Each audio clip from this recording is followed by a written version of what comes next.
Hello and welcome. This is Kevin, also known as AWOL. And today we're working with this bracelet that, what is this? Pattern 3917 over on friendshipbracelets.net. It's an arrowhead that's been changed a little bit to make the diamond part of the arrowhead a bit bigger. It's got like 4 in the center of the square instead of just 1 dot. And because of that, it changes the way that the strings come out to the edges, so you get these little single knot things out at the edge of it that is sort of different from any of the arrowheads that I've ever done before. And I have to admit, I did spend a lot more time like just watching the pattern on my screen, make sure that it coincided exactly with what I was making. I didn't want to make mistakes, and so I did follow along. That said, it wasn't difficult to follow along because you could really easily see at any given point where you were. So that's kind of one of the nice things. Occasionally, the more advanced ones, you kind of have to cross off things as you go along because it's difficult to see where you are. This was not like that at all. So, the other thing that and I knew this kind of going in, was the concern of the possibility that the edges weren't going to be too straight. So I kind of early on adopted a method of how I was going to approach those knots at the very edge and at least keep it consistent. If it was going to be wavy, it would be wavy consistently. And you can kind of watch how I do it. It's like the black string came over the purple, the white does its thing, and then the other black string comes in and finishes it off. That same technique happens all the way through the whole bracelet, even after it flips in the center, which, by the way, we may be working with this pattern, the 3917, but that pattern only tells the story of how to make it go in one direction. And yesterday's pattern video taught you how to take it and make it go in 2 directions, right? So that's kind of fun. It also makes for an interesting center. Now, this is an arrowhead that's pointing away from center, which we've noticed in the past. Sometimes that kind of, it's not the greatest look, maybe, because sometimes, artwork, a lot of it is about having the lines point to a focal point. But I think this one really does actually work out kind of well. And I can't say exactly why that is. I have looked at art and, taken various courses and stuff about it, but I don't know why this one works well, but I just know that it really does. And I did have fun with the colors. The pattern when we were putting it together had blue, and I was kind of torn between, do I want to go blue? Do I want to go red?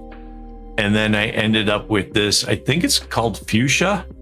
It's a bright purpley pinkish kind of color that just really kind of pops against the black and the white strands. I think it was a fun choice.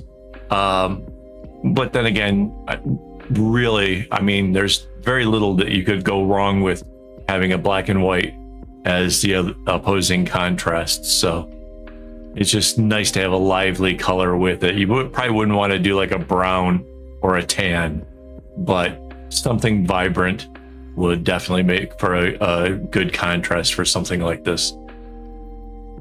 So, yeah. The bracelet overall took about an hour to make, and I used the strings pretty evenly. But that said, when it came to places where the string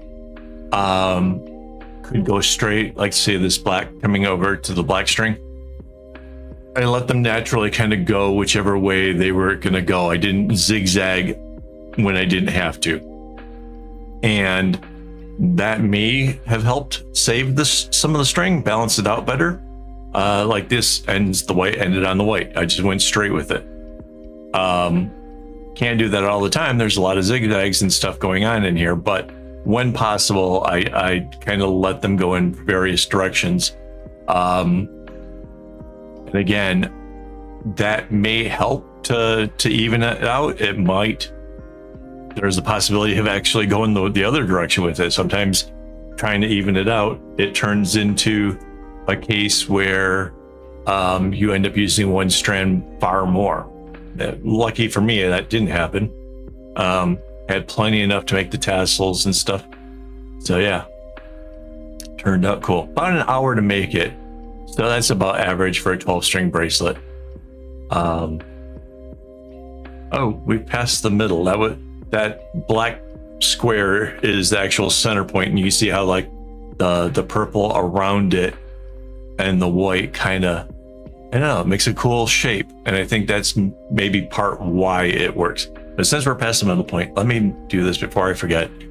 Shout out to my YouTube members who make this possible. If you want to be a member and help keep this whole creative thing going, it's really simple. It's on YouTube. It's the join button down by the subscribe. It's like $4 a month to contribute and, you know, help things along, buy string, buy various stuff. Oh, and in case you're wondering, we're inside the office again, and not, you know, recording outside. I'm thinking that recording outside is going to probably happen like maybe once a week, provided weather and stuff permits. And we'll see how it goes. I don't know. I know that we're expected to have a lot of rain for the next couple weeks, so I might not be able to do it, but I do kind of want to, if it is possible. Like, I'm already planning on which day to go out and try this, so and then we can kind of show some other interesting places here in Singapore. I think it'd be kind of a fun thing to do. So yeah, just a little update on that in case you're curious. Back to this thing. What I don't necessarily think that the top half or the bottom half was necessarily one easier than the other. They were different though. The technique I did for the sides still applied the same kind of direction, which I thought was a little bit weird. I thought I would have to reverse it because it was coming the opposite direction, but that didn't really turn out to be true. So that was a little unusual. And then trying to get used to like how that purple came down to the end and then the black one is the next one that kind of goes off of it.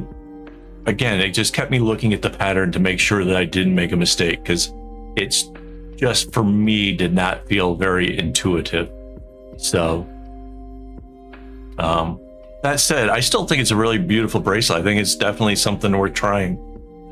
If you make it, maybe try some different colors and stuff and share it over on our Discord. We'd love to see what you come up with. And yeah. Oh, and there's a possibility, if you wanted to, you could share it with us, and then I can put it on the website alongside of the one that I made. And that way people can see like different variations of color and stuff like that. That'd be really cool. So, you know, just kind of let me know. And if you want to try that, I'll put it up there in the world, and we'll, you know, it'll be say that it was done by you. So, all right, here's the end of the bracelet. Thank you very much for watching. Really do appreciate it. It helps out a lot. And if you haven't already, maybe hit that like button. And as always, don't get your strings in a bunch.